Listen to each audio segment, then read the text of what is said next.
Bueno, pues más o menos en este par de libros, uno escrito por Bram Pitre, que es un discípulo de Scott Hahn, y otro por el propio Scott Hahn, en Estados Unidos hay una universidad buenísima, la Universidad de Steubenville, en Ohio, que están elaborando un montón de... o sea, es una universidad donde ha habido una renovación del panorama teológico católico brutal, brutal. Porque en esta universidad se han dado cita un montón de laicos que son profesores. Sí, sí, sin problema, os paso todo. Que son profesores, muchos conversos del protestantismo o de posturas católicas liberales, ya me entendéis, ¿no? Y entonces, de ahí está surgiendo una renovación no solo teológica, sino pastoral. Un montón de iniciativas que ahora mismo hay en España, como es Life Team y demás, vienen todas de allí, de esta universidad. Y entonces también los materiales que están produciendo son interesantísimos. Allí en el Seminario de Toledo, pues muchos profesores de diversas asignaturas están tomando los apuntes ya que nos vienen de esta universidad. Y sí que han elaborado un montón de materiales interesantes porque en ellos puedes ir a partes de la escritura que están sin tocar, literalmente. ¿Por qué? Porque cada vez que nos ponemos a hablar del matrimonio y de la familia en la Sagrada Escritura, pues no salimos de las bodas de Caná, o sea, y dándole vueltas a las bodas de Caná y al capítulo 13 de la Primera Corintios, la caridad, y de ahí no salimos. Sin embargo, toda la escritura está escrita en clave esponsal y hay como cosas que no son rincones de la escritura, o sea, que son fundamentales, que siempre se han leído en clave esponsal y de lo cual, por desgracia, nosotros no tenemos mucha idea. Por eso sí que me gustaría en esta charla tomar como botón de muestra 3 catequesis o un par de catequesis de las que os han pasado y que yo creo que son muy interesantes. Fijaos que todas las catequesis siguen como una especie de itinerario. En el día primero se presenta lo que es la vocación matrimonial a través del libro del Éxodo. Y vosotros diréis, ¿qué tiene que ver el libro del Éxodo con el matrimonio? O sea, si eso nos cuenta las batallitas de las plagas, Moisés, el faraón, peleas. O sea, ¿qué tiene que ver eso con el matrimonio? Después, una vez que se presenta cuál es la vocación matrimonial, tenemos que sanar heridas. Fijaos que hoy día nuestra cultura piensa que el amor es como un diamante en bruto. Bueno, pero el amor brota de un corazón que es el nuestro, que está herido por el pecado. Entonces, los mineros te dicen que los diamantes se encuentran en estratos de carbón, pegados a un montón de material que es escoria y que tienen que purificar. Algo así pasa con el corazón humano. Para sacar ese diamante, anda que no hay que purificar. Por eso, se parte también del supuesto de que nacemos heridos por el pecado, que el amor humano necesita restauración, esto es el día segundo, y vemos qué itinerarios se proponen, sobre todo en los profetas, pero en Isaías, que trata mucho la cuestión de la esponsalidad para detectar cuáles son esas heridas y sanarlas. El tercer día se analiza también la cuestión del deseo y la emotividad. Fijaos que en el siglo XVIII triunfaba en Europa la Ilustración. ¿Qué es la Ilustración? El hombre es razón, punto. Pero luego en el siglo XIX se dio el pendulazo contrario, cambió el péndulo llevaba 3 siglos en torno a la razón y en el siglo XIX nace a nivel literario, a nivel también filosófico, el romanticismo. El hombre es sentimientos, emotividad. Déjate llevar por ellos.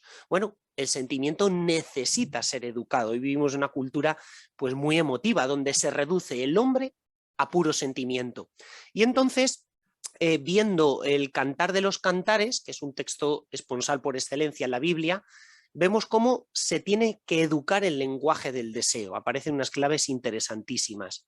El día cuarto, una vez finalizado el itinerario de sanación, se ponen los ojos en la meta de la vocación matrimonial, que no es otra que la gloria de Dios. Y se hace siguiendo el libro del Génesis. Vais a ver qué interesante. El día quinto, la persona que tenemos delante es sagrada y el amor humano es analogía del amor divino, por eso tenemos que mirar a la persona con ojos nuevos, y ahí se hace referencia a varias prácticas judías que aparecen en el Antiguo Testamento sobre cómo percibir que la otra persona es sagrada. Bueno, el día sexto no estamos solos para recorrer este camino y acudimos al ejemplo de Tobías y Sara, que nos enseñan cómo Dios lleva los hilos de la historia, y el día séptimo todo el Antiguo Testamento pues, es un programa pedagógico que nos lleva a Cristo y hacia el amor de Cristo entregado en cruz. Vemos el diálogo de Jesús con la samaritana, que está todo escrito en clave esponsal. Y finalmente un bonus track, como en los discos, que es el último día, lo he puesto ahí, que es una enseñanza muy actual sobre el libro de los Proverbios, que en el Antiguo Testamento nace en una situación muy parecida a la que ahora tenemos. En el antiguo Israel sufrían un montón de conquistas, entre ellas la conquista de Alejandro Magno, que intenta imponer un nuevo orden mundial en la educación. ¿Os suena, verdad? Y entonces las familias judías se preocupan sobre cómo educar a sus hijos, y ahí nace el libro de los Proverbios, que da unas claves interesantísimas sobre cómo tiene que ser la pedagogía en familia. Bueno, veis que son cosas que se salen de lo típico, pero que son interesantísimas. Y como no se puede ir sobre todo, pues vamos, o sea, no podemos abarcar todo, vamos al día primero, ¿no? ¿Qué tiene que ver el libro del Éxodo con el matrimonio? O sea, este texto, para la exégesis judía, es fundamental. Capítulo 6 del libro del Éxodo, lo que se llama la segunda vocación de Moisés. Cuando Dios habla a Moisés y le dice, yo soy el Señor, yo me aparecí a Abraham, Isaac y Jacob como Dios Todopoderoso, tal. Además, concerté alianza con ellos para darles la tierra de Canaán. Yo también escuché las quejas de los hijos de Israel esclavizados por los egipcios. Y atención, dice Dios, yo soy el Señor y os sacaré de los duros trabajos de Egipto. Os rescataré de vuestra esclavitud, os redimiré con brazo extendido, os adoptaré como pueblo, seré vuestro Dios, para que sepáis que yo soy el Señor, y finalmente os llevaré a la tierra que prometí con juramento a Abraham. Bueno, hay una cosa curiosísima, y es que Dios sella con el pueblo de Israel en el monte Sinaí algo que se llama Berit en hebreo, que significa alianza. ¿Qué lleváis en el dedo? Una alianza. O sea, no sé si alguna vez os habéis parado a captar la coincidencia de ambas palabras. De hecho, para la Sagrada Escritura, lo que sucede en el monte Sinaí es un matrimonio de Dios con el pueblo de Israel. O sea, se casan. De hecho, la cláusula que se repite como un estribillo, como un leitmotiv, un eslogan a lo largo de todo el libro del Éxodo es: vosotros seréis mi pueblo y yo seré vuestro Dios. O sea, una relación de mutua pertenencia. De hecho, cuando Oseas, Jeremías, Ezequiel y el resto de profetas se refieran a lo que pasó en el Sinaí, siempre hacen referencia a un matrimonio de Dios con el pueblo. O sea, es flipante. El libro del Éxodo se lee en clave matrimonial. Os he puesto aquí una frase de exégesis rabínica del siglo I, época de Jesús, donde dice: el Señor vino del Sinaí para recibir a Israel como un esposo sale para encontrar a su esposa. Entonces, ¿cómo se puede leer ahora mismo el libro del Éxodo en clave esponsal? Yo creo que fundamentalmente hay tres momentos en el texto que hemos visto ahora. Primero, el de la liberación.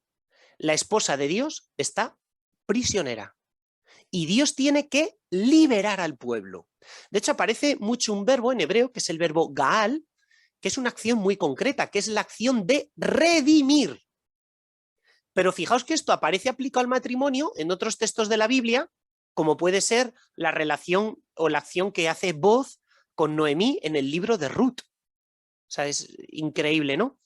Por eso, aquí ya vamos a ver cómo el pensamiento del mundo es muy distinto. O sea, para el pensamiento del mundo, tristemente hoy día, el matrimonio es un atarse, es una esclavitud. Pero en la Biblia se presenta como una liberación. O sea, la sociedad de hoy canoniza al single, al que va solo por la vida y hace lo que le da la gana. Pero para la Biblia sucede lo contrario. O sea, la esposa Israel es prisionero. O sea, el hombre y la mujer son como Israel prisioneros, y el matrimonio, que es la acción que Dios realiza con su pueblo, libera. O sea, el matrimonio es una institución que libera. Entonces, la pregunta siempre aparece, veis que los textos ya aparecen dinamizados, aparece la catequesis y luego como una, bueno, la maquetación que tenéis y se os mandará será distinta, pero aparecen como una serie de cuadros para el diálogo, ¿no?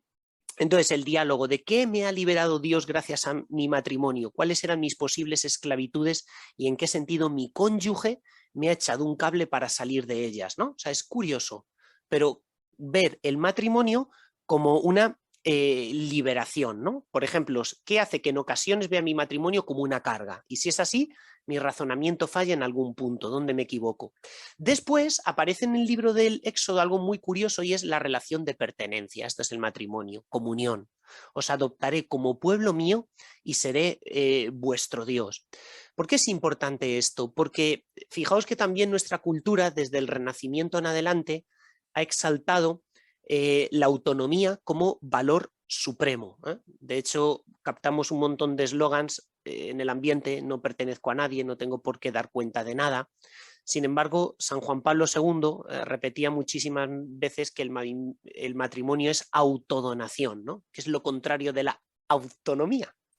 La autonomía no realiza, la autodonación sí realiza, ¿no? Bueno, pues vemos cómo en el Éxodo sucede lo contrario, es decir, después de que el pueblo ha sido rescatado, aparece el matrimonio, que es entrega y que es pertenencia, y que esa pertenencia se sella con un pacto, con una alianza de mutua unión. Pero además es una unión de vida, porque cuando se sella la alianza en el Sinaí, se hace con unos sacrificios en los cuales la sangre se derrama sobre el altar, es decir, sobre Dios, pero también la sangre, un poco asqueroso, se asperja sobre el pueblo. Con lo cual significa que Dios y el pueblo, el esposo y la esposa, comparten la misma sangre. Hay una comunión de vida, porque la sangre es imagen de la vida. De ahí que toda la exégesis judía y todos los profetas del Antiguo Testamento lean esto en clave esponsal, ¿no? Bueno, pues de nuevo aparecen preguntas, ¿no?, para el diálogo. Y finalmente, una vez que hemos sido rescatados y se ha sellado un pacto, que es el matrimonio, aparece una vida nueva. O sea, porque Dios lleva a su pueblo, a la esposa, a la tierra prometida. Fijaos que el matrimonio judío se sellaban dos fases. La primera fase eran los kiddushim o santificación, por la cual era una ceremonia privada, por la cual el esposo pedía la mano de la esposa, generalmente al padre, pero todavía durante un año cada cual vivía en su casa. Todavía no vivían juntos, pero ya estaban casados. Un año después, generalmente, estaba la ceremonia de los likudim, el verbo lakat en hebreo significa tomar, agarrar, coger, y era una ceremonia pública, no privada, donde el esposo cogía a la esposa en brazos y la llevaba a su casa. Se acompañaba con una procesión, con fiesta, iba todo el pueblo, es el contexto de las bodas de Caná, ya estaba todo el mundo invitado, y era la segunda parte del matrimonio, que era introducir a la esposa en la casa. Entonces, ¿qué hace Dios después, en la segunda parte del libro del Éxodo? Comienza el camino a la tierra prometida para introducir a su esposa en su casa. Por eso es tan importante que Dios lleva al pueblo a la tierra, ¿no? Porque aparece una nueva vida, ya no eres esclavo, eres libre gracias al matrimonio, pero el casado casa quiere, que dicen en La Mancha. Entonces, dejas el desierto para ir a una nueva casa. Dios ha preparado para ti un hogar, de tal forma que no puedes seguir llamando casa tuya la tierra de Egipto, de ningún modo. Ya no perteneces al mundo, ya no te perteneces a ti mismo, perteneces a tu cónyuge, perteneces a Dios. Y no tienes que echar nada de menos, porque detrás has dejado la esclavitud. Ahora estás en una tierra que emana leche y miel, donde lo tienes todo dentro de tu matrimonio. No tienes que echar nada de menos de lo que tenías antes, porque has pasado de ser esclavo a ser esposo, a ser libre. Entonces, para el diálogo, bueno, pues se proponen preguntas: ¿qué cosas echo de menos en mi matrimonio? ¿Me dejo llevar por el mecanismo de la idealización, envidiando lo que parece que está fuera y no tengo dentro? ¿Veis? Sé reconocer esos espejismos y no dejarme arrastrarme por ellos. ¿Cuál es el origen de mis sentimientos de tristeza? Bueno, y terminamos siempre cogidos de la mano, pues con una oración, ¿veis? Entonces, todas las catequesis van sobre textos de la Biblia que prácticamente ignorábamos o que nunca habíamos leído en clave matrimonial, y es lo que creo que las hace muy interesantes. Por ejemplo, y voy a avanzar más, bueno, Cantar de los Cantares o Isaías es más conocido, Profeta Oseas, pero fijaos aquí qué curioso cómo leer el libro del Génesis. Toda la vida nos han hablado de Adán y Eva, bueno, pues el primer matrimonio, pero si uno lee en profundidad, haciendo exégesis, que así se llama el conocimiento y análisis profundo de la Sagrada Escritura, En Adán y Eva tenemos una imagen de la iglesia doméstica, porque cada matrimonio, cada familia es una iglesia doméstica. Y diréis, ¿cómo? O sea, leyendo la Sagrada Escritura, partiendo del texto original, partiendo de la exégesis de los santos padres y de la exégesis judía, llegas a conclusiones que nunca antes te habías parado a pensar. O sea, y esto para mí fue un pedazo de descubrimiento, pero en primicia veréis lo que se puede sacar de aquí. Todos conocemos el libro del Génesis, cómo Dios crea al hombre y la mujer, el jardín del Edén, pero es curioso que en 2.15 dice: el Señor Dios tomó al hombre y lo colocó en el jardín del Edén para que lo guardara y lo cultivara. Bueno, una expresión que dice, bueno, Dios canoniza el trabajo humano, quiere que nos dejemos la piel, que no seamos baguetes y venga a currar. Atención, son palabras polisémicas con varios significados. Guardar, el verbo shamar, es el mismo que Dios le pide a los sacerdotes en el templo de Jerusalén respecto a su ley. Y el verbo cultivar, el verbo abar, tiene un doble significado en hebreo. El verbo abar significa también liturgueo en griego, de donde viene la palabra liturgia. Los sacerdotes en el templo realizan una acción que es la de shamar y abar, y no significan guardar y cultivar, sino mantener la palabra de Dios y los sacramentos y dar culto a Dios.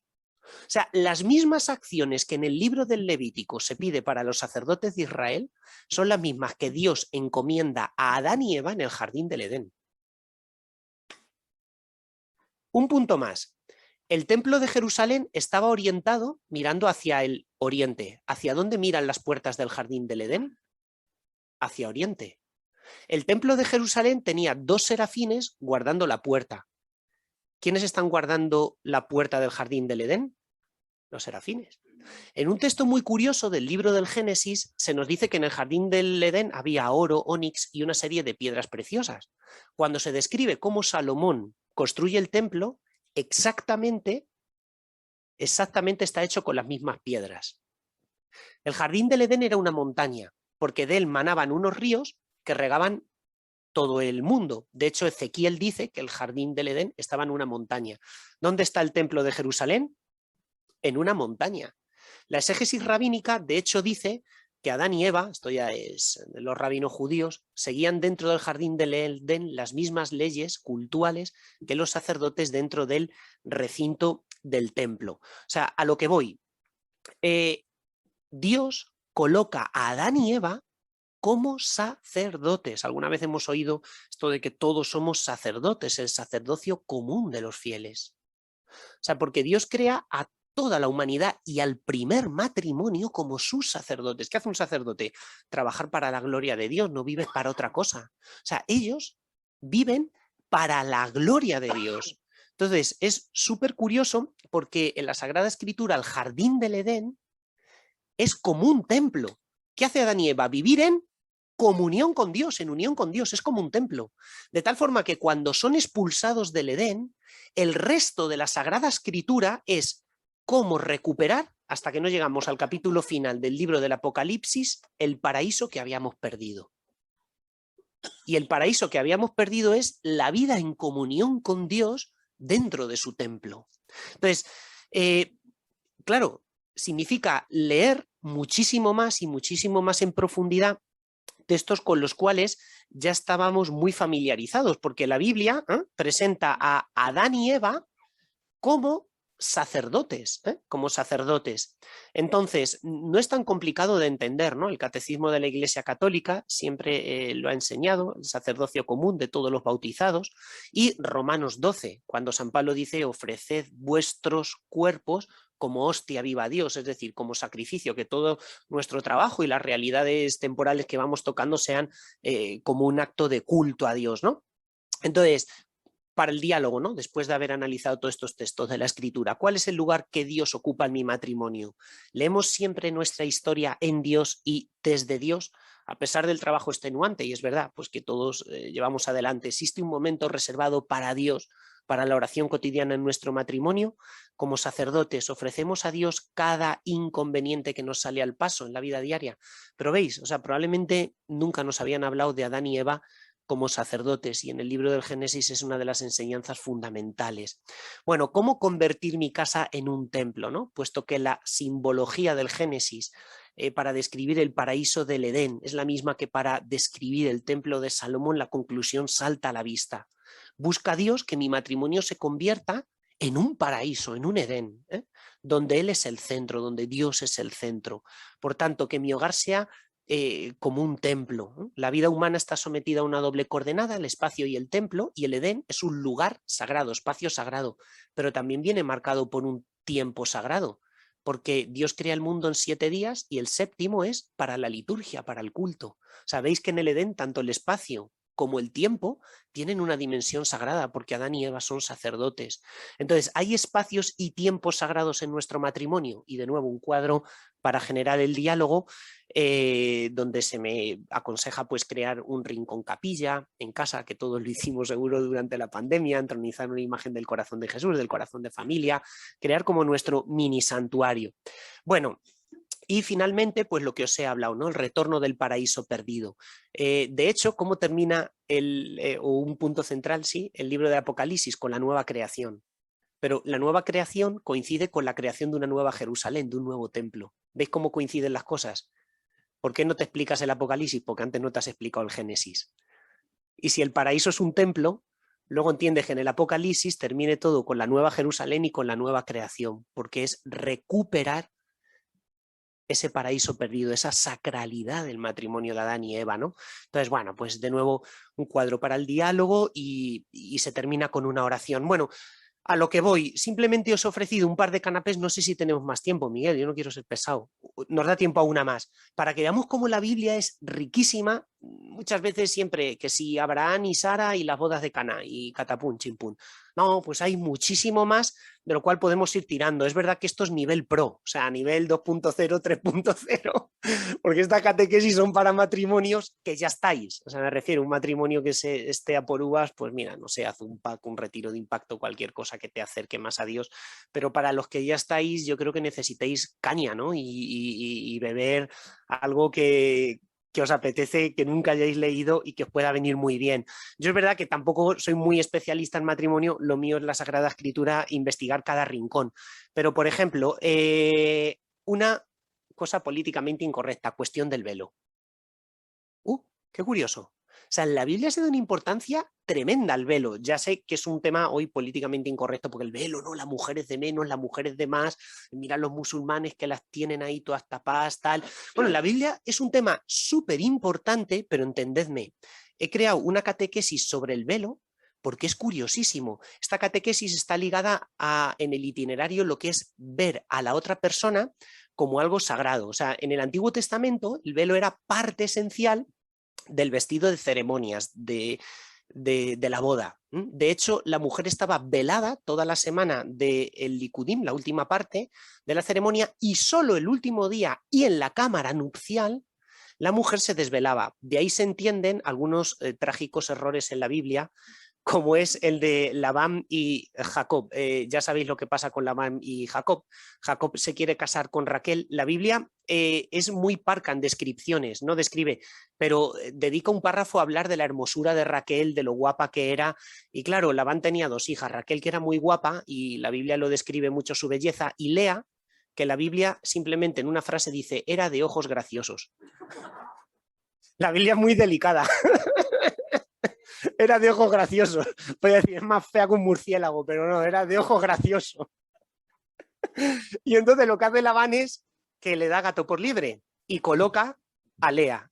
Y Jacob se da cuenta que es Lea justo en la cámara nupcial, que era cuando la esposa se quitaba el velo, porque hasta entonces no se la había quitado, ¿no?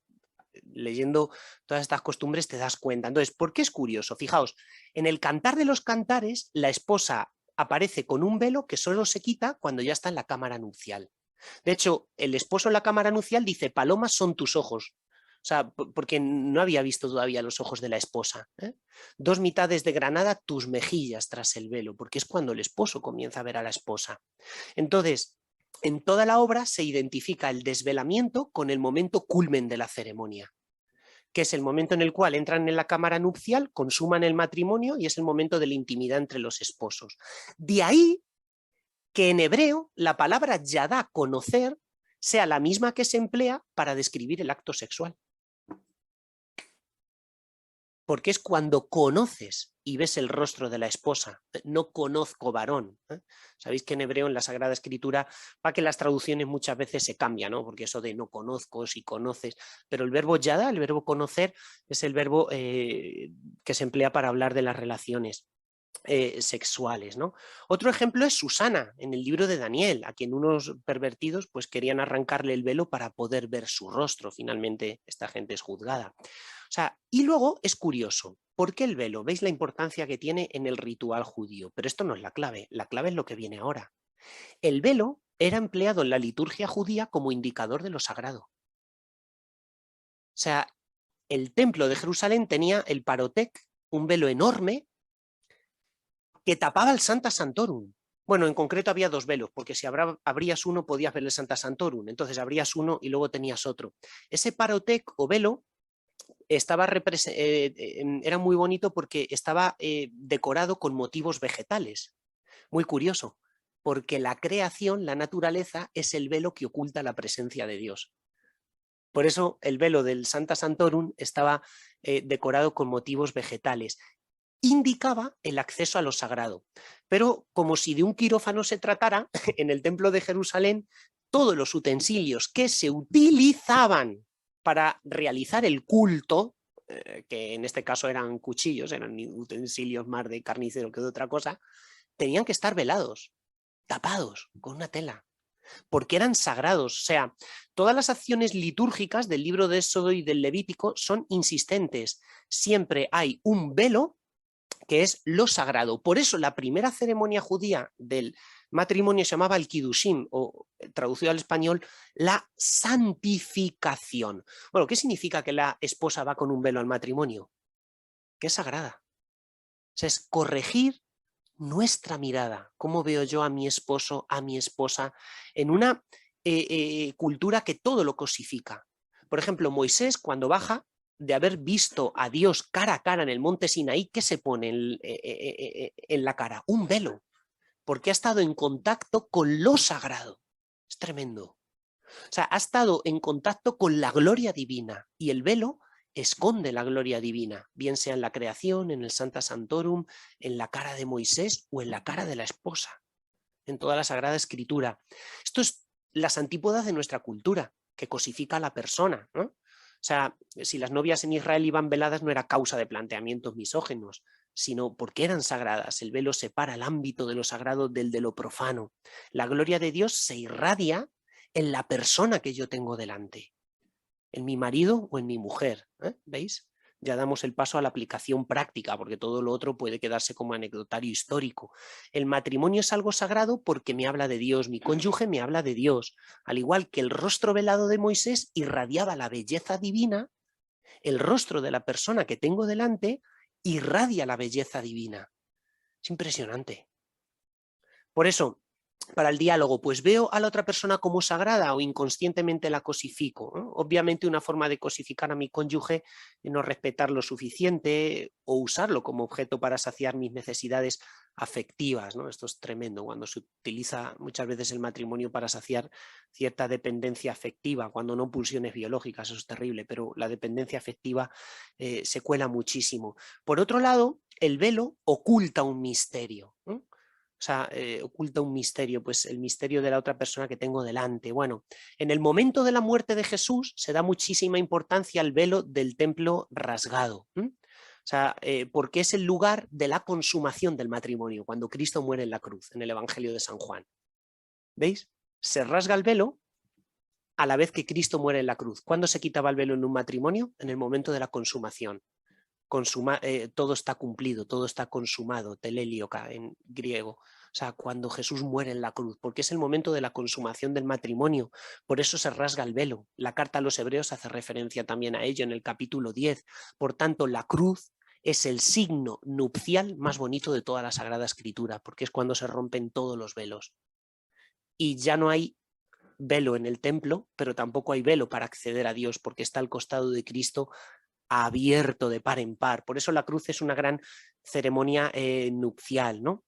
Bueno, y aparecen también pues más preguntas para el diálogo y una oración final. Bueno, no quiero ser pesado, esto es un aperitivo, las catequesis están un poquito escritas, pero bueno, veis cómo es un retiro para matrimonios. Se trata, no son largas, yo creo que depende de la maquetación, pero estamos hablando de 2 folios de A4 por las 2 caras, leerlo despacio, contestar las preguntas en matrimonio y hacer esa oración unidos. Y bueno, yo creo que se puede sacar mucho fruto, lo he explicado sumariamente, muy rápido, pero ya habéis visto qué cantidad de perspectivas tan interesantes hay en la Sagrada Escritura y es un pozo, ¿no? Para salir de los topicazos a los cuales muchas veces nos ceñimos y bueno, pues ya está.